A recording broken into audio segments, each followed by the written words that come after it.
Okay, it looks like through the power of social media, here we are live again. This is the Wicked Awesome Report, broadcasting every Tuesday and Thursday at 10 a.m. or 10-ish, depending on what our technical difficulties are getting going. I'm Patrick Whaley, your friend in the mortgage business, joined by my co-host Declan O'Toole from Select Real Estate. Good morning, Declan. Morning, Patrick. How are you this morning? As we can see you over your shoulder, you're joining us from the ledge. So hopefully we'll be able to talk you back off of that. Great for you to join us while you're on vacation. Thanks for making time to tune in. And of course, we have our special guest, Gareth O'Neill from South Coast Improvement. Good morning, sir. Thank you, guys. Thank you, Patrick, Declan, for having me on. Like I said years before, watched your podcast, doing a great job. So delighted to be asked on and sort of share my story and sort of who we are. Sure. Well, I guess we got to get the first question out of the way, because I'm sure many of our viewers are going to ask. That doesn't quite sound like a Boston or a Brooklyn accent. French. Okay. Very good. I hail from South Armagh originally. Been living here 10 years in Boston. Love it. That's how I actually got connected with Declan through BIBA, a few Irish networking events. We built up a bit of rapport, and that's how sort of we got connected, and the Irish connection coming full circle in the lovely state of Massachusetts. Well, that's it. That's sort of like that old game, 7 Degrees of Kevin Bacon. You know, you're only seven connections away from anybody else in the world. And in Boston, especially in the Irish community in Boston, I think it's more like one or two or maybe 3 connections at most. Well, there's probably a few Irish people that know you from, of course, apparently you played for Armagh, so the senior football team. So I was kind of curious about that. It's strange. There is a small, and as you know, Declan, there is a small community in Boston. It's pretty tight, but what I have noticed is the football or the GAA side doesn't really always intertwine with the general professional working in the city, young professional. There is sort of a bit of a divide there. However, to your point, yes, I was lucky enough to play for Armagh back in the day. Loved it and brought that with me to Boston, and currently play with Aidan McAnespies, and also help on the board there as well for keeping the club running. Not a great year though for all GAA fans and for all sport, we look into the future, but do love having that sort of Irish home feel with the GAA, and even the other side of it, meeting yourself, Declan, on the professional side. It's really good to be in between them two worlds. Yeah, so you're bridging the gap there between the business world and the sports world. And a lot of kids, and what I try and do too, a lot of kids that come over from Ireland, maybe in graduate visas or business visas. First Derivatives out in Uri is a company that's very close to home and have a lot of connections. So it's good when you see these guys coming over. Don't know the city, don't really have a lot of connection. It's all work-based, so they tend to focus, which makes sense. Yeah. But it's good to get involved with them and take them out and, take them a bit out of their comfort level in terms of the city and show them really the outskirts and really the setup that GAA have in Boston. So, like I said, anywhere that I've been, I've played in Australia, New York.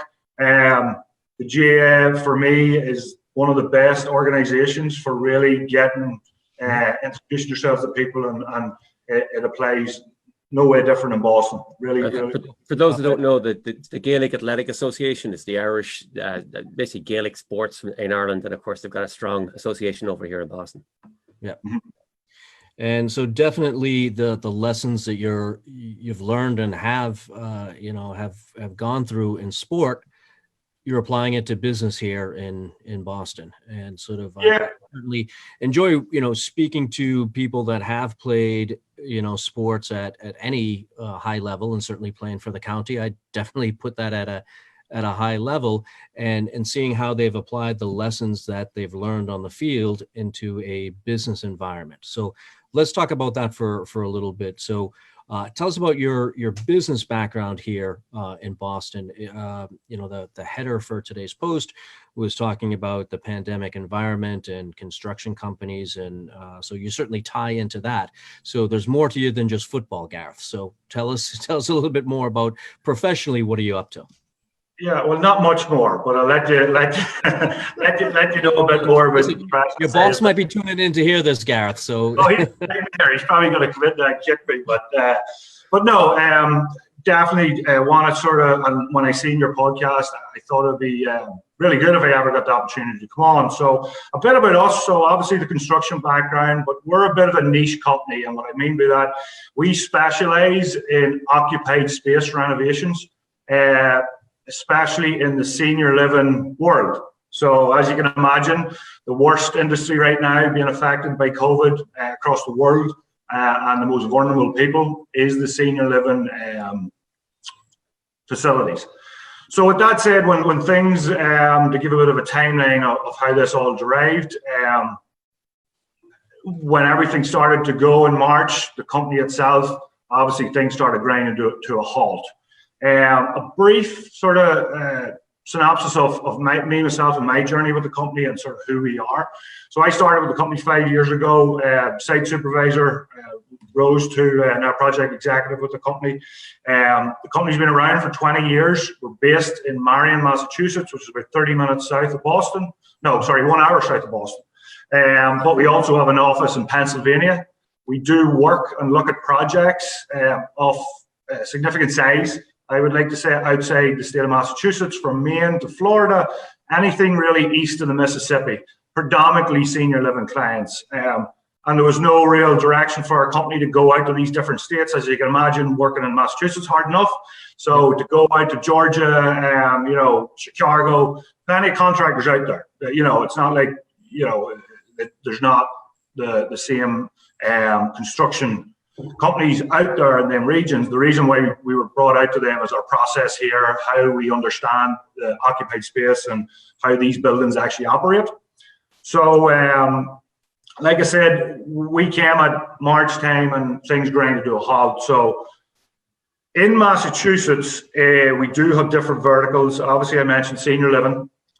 We do commercial real estate, and we do retail and education. And that's sort of work. All those different verticals, are they all occupied space, or are you doing brand new ground up construction? No, that's how we developed. Now, we were lucky enough before the pandemic, I would like to say 3 or 4 years ago, we started to be a bit more diverse in our portfolio. We couldn't really rely on senior living. I'll be honest, we never seen a pandemic coming or something like this, but we knew we had to develop. So to your point, we do commercial real estate, currently in Beacon Street, Cambridge as well. So we've started to dabble in there. It's my job now to generate more business. The education stuff, there's good correlation between it and occupied space. There's summer slammers in summer, so there's good synergy there. And then the retail, something we do sort of not really do a lot of because the price point is difficult to get to with a lot of our processes and overhead.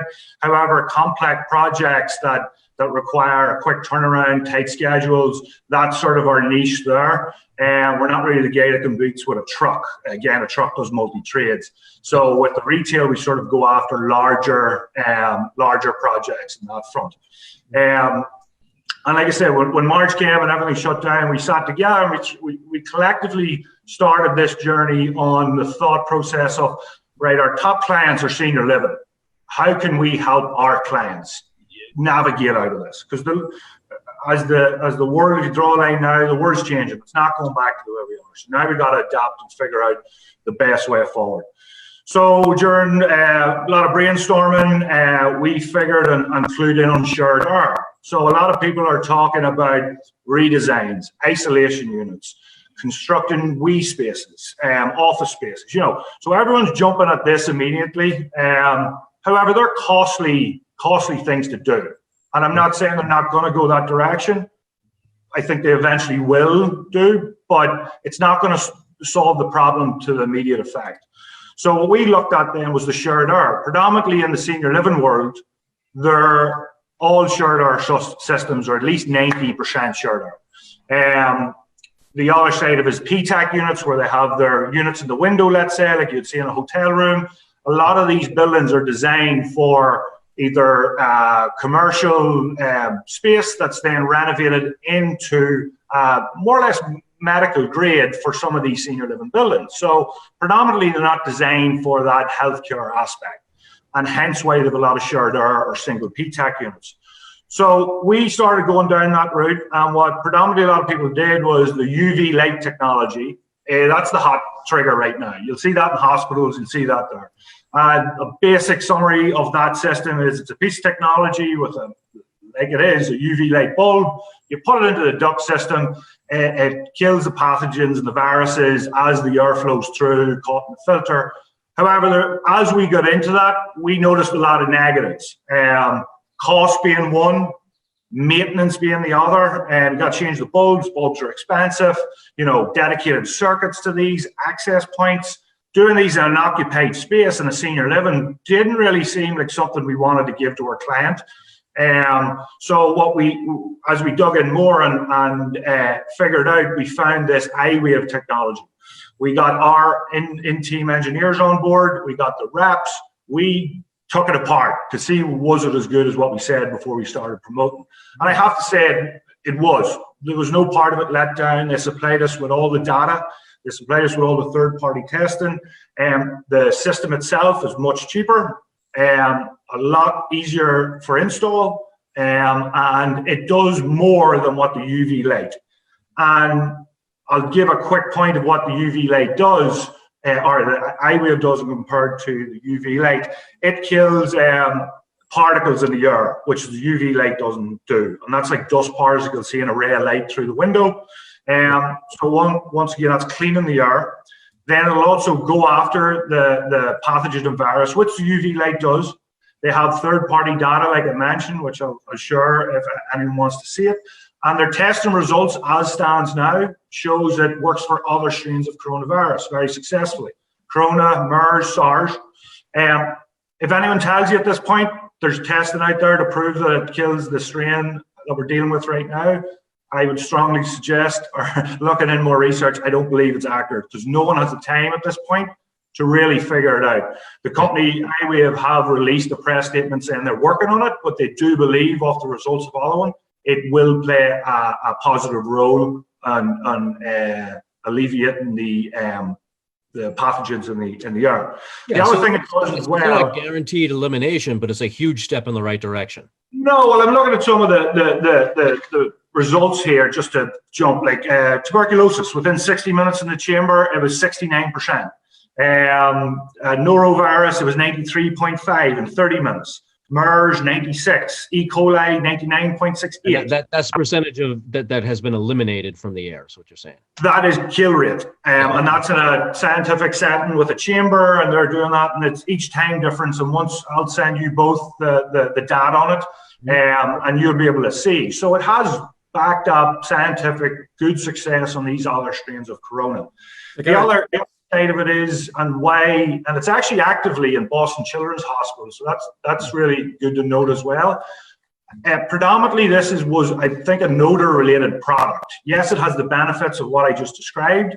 A lot of the testimonials geared towards odor, but why is that's an extra benefit for us especially? The UV light doesn't do that, one, but in senior living facilities, what an added bonus that is, because as we know, older people working in these facilities, very busy facilities, there is sometimes a tend to be an odor problem within them. And this is a product you simply install in different variations in your systems, which is backed up and stamped by our engineers to give the end user and the owner some juice. To really say to the end user, may it be your staff in the buildings, may it be in your world where it's a full high-rise building or a full building that's on a shared air system, that it gives the ownership the leverage and the ammunition for their sales and marketing to really go and say, hey, I'm giving you, the resident staff, the best quality air that's possible on the market to date right now. So Gary, very simple level. So I'm working, let's say I'm working as a caretaker in one of these the senior living facilities. So I breathe the air, there's an intake, it goes in, cleans the air, and then blows it back out. Is that how the system works? I mean, is that it goes to an I-wave unit? Yeah, to break it down in layman's terms, because that's predominantly where I work in. So really you have, let's say, your rooftop unit. It'll then blow out the air, which right now all that is in between that and your ducts is filters, which are supposed to change periodically. That's common. But this device is placed within the system, right where the air is being imported out and before it hits your filter. So the ionization of the system, and without getting too scientific, they attach to the particles, to the viruses, and they either kill them, weigh them down with a catch in the filter, or if they do get past the filter, it creates more of a weight to that, and it draws the pathogen, the virus, it draws the particles down, so it more or less gets cleaned with daily cleaning, which is supposed to be done in these facilities. So if all that meshes into one, you're doing the right thing and putting the best foot forward. Now, I have to be clear here and why it's important. I'm describing a lot of the positives about the technology. So a lot of people have said it, and we asked ourselves, this is the point, the technology speaks for itself once you see the data. But where do we fit in? Why can't in your own house, Declan, let's say you want to put this in, and we have employees have done it just to test it out on our end. You can. Now, you will get probably a wee bit of a higher price with a HVAC company. You do have to go through a HVAC company to procure the technology, but it's not a big deal. I think you can get it, some of the more residential stuff online. So my point being is, like, where do we step in? I touched on it in terms of giving the ownership some backing in terms of engineer review.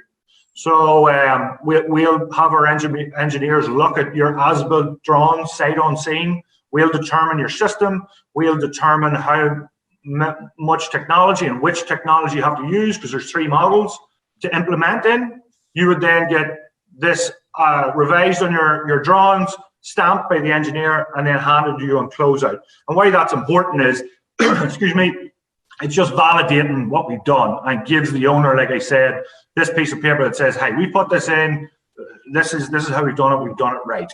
The other side of it is, in, let's say, the senior living world, these facilities don't stop. They just keep going. You have residents maybe in a memory care or assisted living, skilled nursing, that don't really stop. So that's why we specialize in what we do, is coordination, process. The HVAC company isn't going to want to deal with, right, we can do 4 or 5 units at a day. These residents have to leave this day. There's a lot of behind the scenes movements and in terms of organization that needs to be done in order for this to flow. We meet our target of what we agree we can install, and everything flows. We get in and out as quick as possible of what we agree and what we decide at the time collectively we can do it. So it's a whole project management system you're bringing into the install. Yes, that's where we specialize really in. We bring our knowledge of working in these real high difficult areas and bring that to the table. So you, as the end user, Patrick, you just sit. We look at the pricing, we'll have open book, we'll show you the numbers coming back. You'll say, right, that fits within our budget, or we work together to try and make it work. Then we start the process, and we'll meet the ED or the building manager. We'll have the owner there, roundtable discussion, which space can we have, rooftop, when can we go on the rooftop, what's the access. So there's a lot of people don't underestimate the coordination that is in a building that is constantly running. And that's probably a good point to say, well, that's great in senior living. Where does that affect me? Or how does the translation to your world in real estate and residential setting? But you apply the same mechanics. If you have a large building in Cambridge, Declan, that you're brokering, you have 15 tenants, they're living there, they're self-isolating, and we need to get into their rooms because they may have a PTAC unit or they may have a system that's within their rooms, then that would be ideal to take us on board and have us manage the whole process, how we get in and do that. If I'm being honest, if you have a single family and a single house and you're the sole, we don't really need to be involved. Definitely I'll be here as a resource to bounce off and give you all the information on technology, but I'll be full disclosure and say, hey, it's probably not something that we need to be involved with. Of course, if you want to go forward, we'll look at it, but it's more designed for larger occupied space. Just infinitely more moving parts, more people involved. Yeah, and you think of a high-rise downtown in Boston, and that's where I went with it. It's like, and even office spaces, this is where it all correlates. And what about restaurants? And restaurants as well, even schools, Declan. So now, like, what I found now is everyone is so wary of what's out there. Everyone loves what I'm pitching to them when I talk to them. But the decision making and the pulling the trigger is the hard part right now, because people want to stretch it out to see where this is going. To your point on the office spaces, massive. Like, you look at WeWork and their model, you know, it's fully shared space. You know, they talked about rejigging the areas, having the 6 feet in distance. Theory, that's great. Practical, I'll be honest, I think that's a struggle to manage and really implement. So why not really go and look at the real intricate building systems and focus in on them? There is short money items, and I did it like a pyramid system where I had the bottom tier is where you can do microbial paint, touch points like switches and faucets. This is all short money items like the building manager could maybe do and handle. We do offer that, but it's something that any end user is going to want to first do in their sites. Then shortly, if not most importantly, with along that was the shared air. Because at the end of the day, the best way to look at coronavirus and how it really operates, and there's a lot of misinformation out there, but I believe that it's, when you look at one of the boats at the early stages, the large vessels where people are going on cruises, it rapidly went through that. And the reason being is it's all the same air that people are breathing is being filtered through that ship. So it's airborne, it's traveling. So right now, regardless of what side of the house you believe in the science of what's being out there, it still at the end of the day gives the end user, the owner of that space, whoever's leasing that space, ammunition to say, I don't care what you believe in or what here is, I am, as an owner, giving you hospital grade air and hospital grade setting. And what it does is instill trust in everyone across the board. So when you're maybe looking at renting a place, for you now, and I don't know, maybe it's a question back to you guys, is what are you seeing right now in the residential market? Like a lot of, remote sort of, walkthroughs, stuff like that. But imagine you went and said, hey, this owner or the property owner has now added technology in this space to give you the best air. For me, buying a house or renting, I would like that, but I don't know. I'd say it might help in downtown condos, and you're seeing a trend away from the cities, and certainly some of the higher end. I mean, they're still somewhat moving on the low level, but I've seen condos for 1.5-2 million plus. They're just not moving, and the people are not moving into the city, and a big part of that is part of it's sharing elevators, etc., but it's mostly you're sharing air. You're interacting with people. There's a big, so I could see it being helpful, in a situation like that in apartment buildings, obviously as well as office space. Some of the things we've talked about on previous shows and interviewing other people, about the pandemic, it's the social distancing. Okay, that's great. That has a certain amount of benefit and security, and it's cleaning spaces with all the different cleaning solutions and wiping down surfaces, and that's great. But really, Gareth, this is the first conversation that I've had about cleaning the air.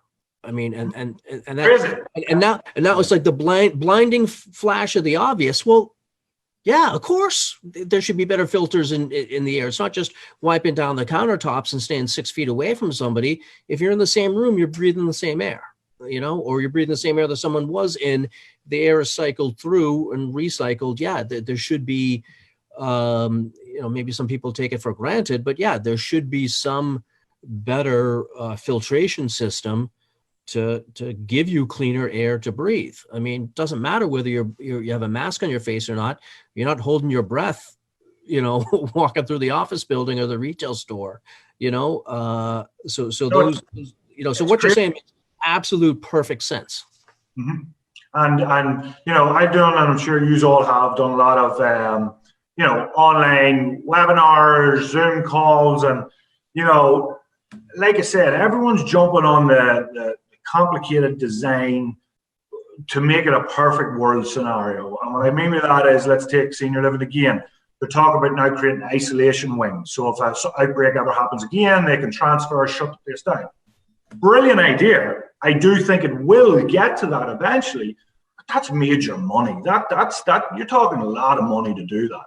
So I think, and I've always promoted this, is scale it back. And that's why I sort of love our company. Because moments like this, and it's really a personable, one-on-one, a lot of communication in that senior living world that we bring off over to the other verticals, and we create and try and add value with doing innovative ideas like this, and not just like winging it. Like I've had conversations with the reps on this.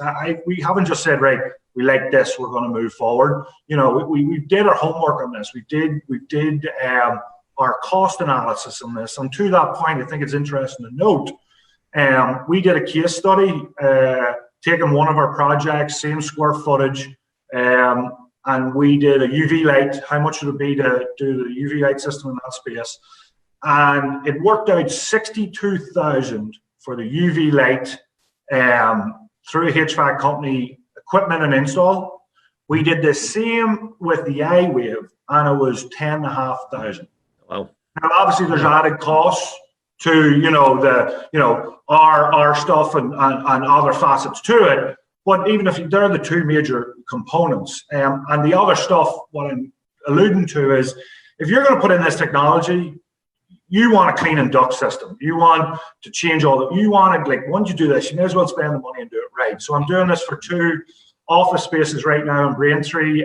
E. Cratchit, non-profit accountancy firm, great company. Leonard Van Hearn and Green, accountancy firm in Braintree as well. And small office size, but the price point to them and going through their system is so much lower than what it would have been to do UV light.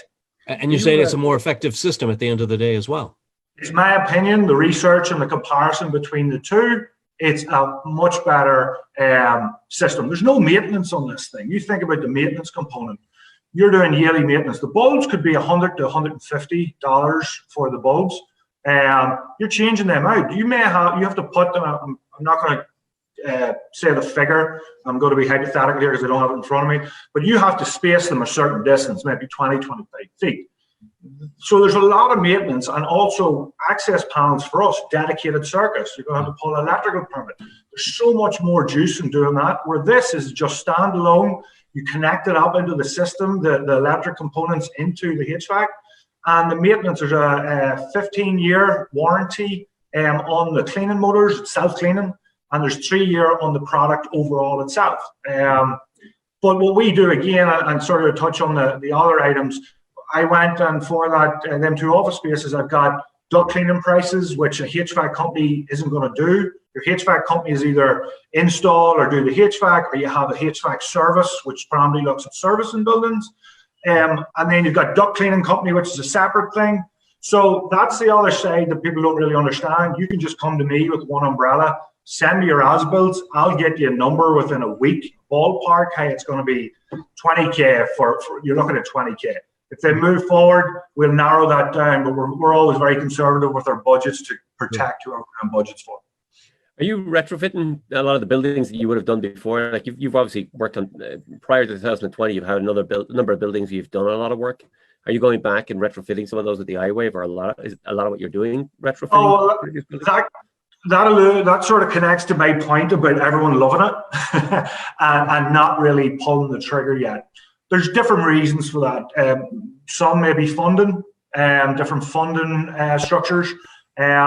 Some maybe it has to go to the hierarchy, the board, and a decision has to be made. Maybe I'm talking to the capital project manager or something, or the construction manager or development manager. It has to go to the owners for approval, and it's really people stamping. They're afraid to put the best foot forward, because I think originally, Declan, the hope was this would go away. And I know we're probably in tune with Europe and how things are going with our connections back at home. Patrick may so either. This was never going away. So I think it's going to get towards a point, and I'm thinking towards the end of the year from now to Q3 and 4, where people are going to have to start, making decisions on what they're going to do. Yeah, they're going to come to the realization that they need a more permanent solution. It's not just sit back and wait for it to go away. Exactly. Yeah. So do you see that? So that's just in terms of then, if you're looking at this technology, if your prediction for the future, you see that this is something that's going to be used a lot more wide scale, or what? Have you seen any indications that it's going in that direction? You know what? I think it's too early for me to see everyone's going it, but just using common sense, and just to Patrick's point earlier, like Patrick just mentioned, he's never spoke about shared error. That blows my mind. Now, obviously, I'm knee deep in all the information and seeing it, but when you take a step back and really think about it, it's pretty crazy. Like I said, one of the employees here put it in his house, the residential version, the residential model. I want to do it in my house. And it's important to note too, is like, we're not just putting in these systems because you can't see anything. I think the only thing you can see, because it's in your duct system, you can't obviously see error. So the only way that we know it is working in some of the employees' houses, they don't see that dust particles. And I'll be honest, I have a dog, and I see, and I think everyone sees that sort of speckle in the light. They said they don't see that anymore. We do offer, and we do want to take, if we put this, let's say, in E. Cratchit's office, and I'm going to do some marketing material on this, is we're going to take results at the start. We're going to, and there is third-party testing to show where it's actually improved the error. We're going to take the results at the start and try it maybe 2 or 3 weeks later, let the system just get going, and show the end user then, hey, this is working, even though you don't see anything because it's in the ductwork. Well, that's the point. You're not supposed to see anything. If you do see something, but it's hard for people. You really know there's a problem.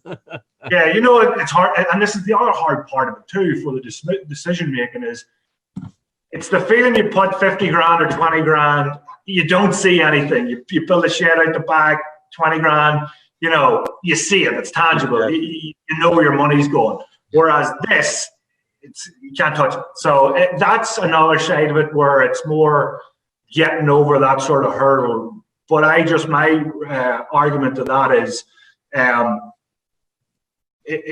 really, you have the ammunition now. No one can come back ever again and say, well, you never gave us, the best, but you never helped us in the pandemic. As an owner, just to really instill trust and really show you're putting the best foot forward. For me, I think that's a no-brainer. Yeah. And you've got the scientific results to prove that it works. So it's not just you saying it's the best and it does X, Y, and Z. You've got the proof to back it up. Further discussions. Like right now, I'm doing a lot of pricing for buildings throughout the East Coast. Because I did mention before, I'll just clarify, we do work up and down the East Coast, Eastern Mississippi, for predominantly large, big renovation projects, because that's sort of, we can't go for $100,000 job in Georgia, let's say.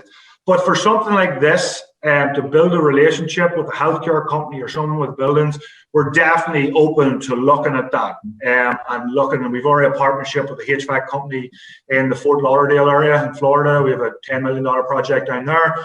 So this is something that we are going to look in our geographical footprint to implement. Fantastic. Well, I mean, unfortunately, based with the pandemic, it sounds like there's going to be need for this for quite a while into the future. Like we said, it's not going away. No. And what have you heard, just to throw it back in your angle, like I said, you probably did the Zoom calls, you probably, did your research, because that's predominantly all we can really do right now. What are you seeing in terms of residential brokerage size? Like what's the market look like for you? Yeah, so Declan and I, we've done a couple of shows and we've talked to a number of people, and there definitely there is. The numbers will prove it. There seems to be an exodus out of the densely populated urban areas, going to more suburban and exurban, the next ring out. So in the Metro Boston area, that's, beyond 495. So, further out, beyond just the typical, half hour, 20-minute drive to downtown, beyond that. And I think from a psychological standpoint, you look at it like that, I think that makes sense, because people don't want to be that close to their neighbors. They want that open space. They want that fresh air. They want that backyard, rather than being 10 or 15 feet away, one wall away from their closest neighbor. And I certainly And have they're not clients. anticipating going into the office. What's that, Declan? They're not anticipating going into the office every day either. Well, exactly. That's Yeah. what So part of the whole the shift to work from home, you have so many people now that are maybe more permanently going to be working from home, or maybe only, a couple of days at the office. So there's less need to be that close to the downtown environment. So I've certainly seen that just anecdotally with clients that I'm working with that have the desire to move out. But the statistics we're looking at, that's playing out to be true. And I know, Declan, you're working with some clients that are, similar fashion that are pushing out, and you're doing a lot with, rental management as well in apartment buildings and condo buildings. So you might be a little bit closer to the pulse on that than I am even. Well, on the rental side, I know certainly if you look at the neighborhoods that are around the colleges, they're not renting as much. People aren't moved. The tenants that are there are staying, they're not moving, first off, because they're not moving from apartment to apartment. But the other part of that is, and we still don't know who's, some of the colleges decided that they're going to go fully online. Mm-hmm. You've got situations where I know landlords, they're sitting with empty apartments, which was never the case before now. So, who would have known that? But that's so that, again, unless they have to move into the city, or move closer, even in the college situation, which I think is interesting, because I think my college education, it wasn't about what I learned, it was more about the experience. So that's then if you're not getting that experience, restaurants aren't open. There's a lot of unknowns that, even that side of it, the rental side of it is actually very slow in those areas. Yeah. So the phrase I've been using a lot, it's going forward, it's business as unusual. Very true. It's a learning curve for everybody.